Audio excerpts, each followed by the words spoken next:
آئندہ آنے والے دنوں میں برداشت نہیں کیا جائے گا۔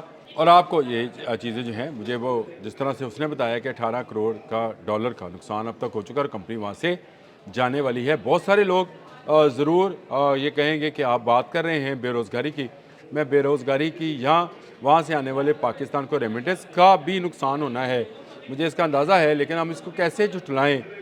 مشکات شریف میں حدیث نمبر 5300 جو ہے فتنہ تو سرا کو بیان کرتی ہے، اور یہ قیامت کے نزدیک کا فتنہ ہے جس میں مسلمان جو ہیں دولت اور عیش و عشرت میں ڈوب جائیں گے۔ اس کے بعد دہیمہ کا فتنہ آنا ہے جس نے ہر گھر میں داخل ہونا ہے، اور وہ ایک سیاہ دھواں ہوگا جو ہر گھر میں داخل ہو کر چہرے سیاہ کرے گا۔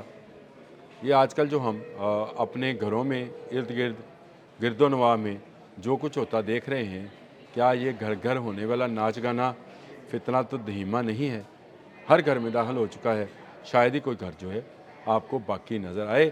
اس ساری صورتحال میں اگر آپ صرف اس جنگ کو، جو کہ میرا اپنا خیال ہے کہ اب یہ خطہ کبھی جنگ سے باہر نہیں جائے گا، امریکہ یہاں سے چلا جائے گا تو کچھ اور جو ہے جنگ شروع ہو جائے گی۔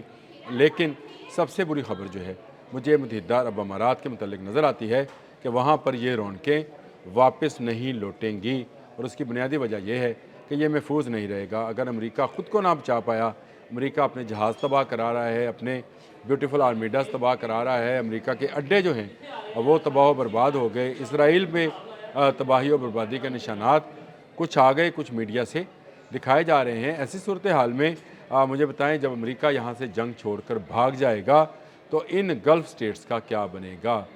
یہ ایک ایسا سوال ہے کہ جس کا جواب ان کے پاس بھی نہیں ہے۔ یہ سارے ایران کے مرہون منت ہوں گے۔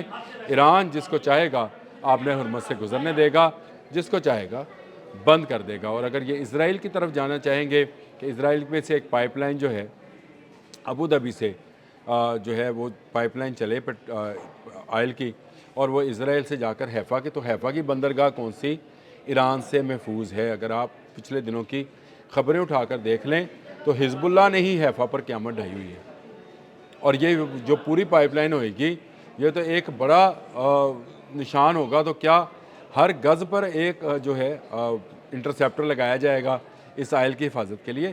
تو یہ سارے کے سارے ایران کے ہی مرہون منت رہیں گے۔ اور یاد رکھیں جو یہ سمندر کی تجارت ہے یہ کبھی ختم نہیں ہو سکتی۔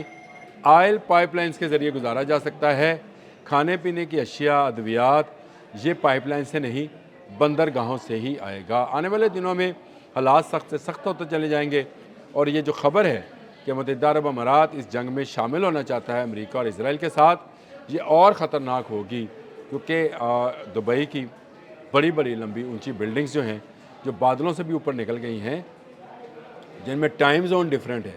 اب برج خلیفہ میں جو گراؤنڈ فلور پہ ٹائم ہے نا، وہ اس کی اپر سٹوری پہ وہ ٹائم نہیں ہے، ٹائم فریم میں بھی ڈفرینس ہے۔ تو کیا یہ مسائل سے بچ سکتی ہیں؟ یہ مسائل سے ہرگز نہیں بچ سکتی ہیں۔ یہاں مجھے دوبارہ سے بدو وہ تہمت باندھے کالے بدن جو ہے اونٹ چلاتے نظر آتے ہیں۔ اللہ نہ کرے یہ اس طرح کا واقعہ ہو، لیکن متحدہ عرب امارات کے امیروں کو سوچنا چاہیے کہ انہیں اس جنگ میں شامل نہیں ہونا ہے۔ اگر ایران ان کے اندر موجود امریکی اڈوں کو نشانہ بنا رہا ہے تو یہ خاموشی اختیار کریں، امریکہ سے دور ہو جائیں، امریکہ سے کہیں کہ آپ اپنے اڈے اور اپنی جو چیزیں ہیں یہاں سے اٹھا کر لے جائیں۔ ٹھیک ہے، وقتی طور پر کمپنیز بھی چلی جائیں گی، لیکن جو باقی رہ جائیں گی وہ اس کے کاروبار زندگی کو چلاتی رہیں گی۔ لیکن وہ خوشحالی اور وہ عیاشی جس کو فتنہ تو سرا کہا گیا ہے، اب شاید دبئی میں دوبارہ نظر نہ آئے۔ پاکستانیوں کا، بہت سارے پاکستانیوں کا اور دنیا کے بہت سارے ممالک کا رزق روزگار ان ریاستوں سے وابستہ ہے۔ مجھے ان کے ساتھ بالکل ہمدردی ہے، لیکن جو قرآن و حدیث میں چیزیں آتی ہیں ان کو بھی ہمیں دیکھنا ہے کہ ان کے لیے کیا یہ زمین تیار نہیں کی جا رہی؟ کیا جو امریکی وزیر جنگ ہے اس نے دوبارہ سے حضرت عیسیٰ کے آنے کا ذکر کر کے کہا کہ یہ جنگ عیسیٰ کے آنے کی تیاری ہے؟ نہیں کہا۔ کیا کروسیڈ اس کو نہیں کہا؟ تو یہ مسلمانوں کے خلاف ہی جنگ ہے جس کو اس وقت ہم ایران کے خلاف جنگ سمجھ رہے ہیں۔ اس میں تمام مڈل ایسٹ و مشمول سعودی عرب جو ہے وہ بھی انوالو ہے۔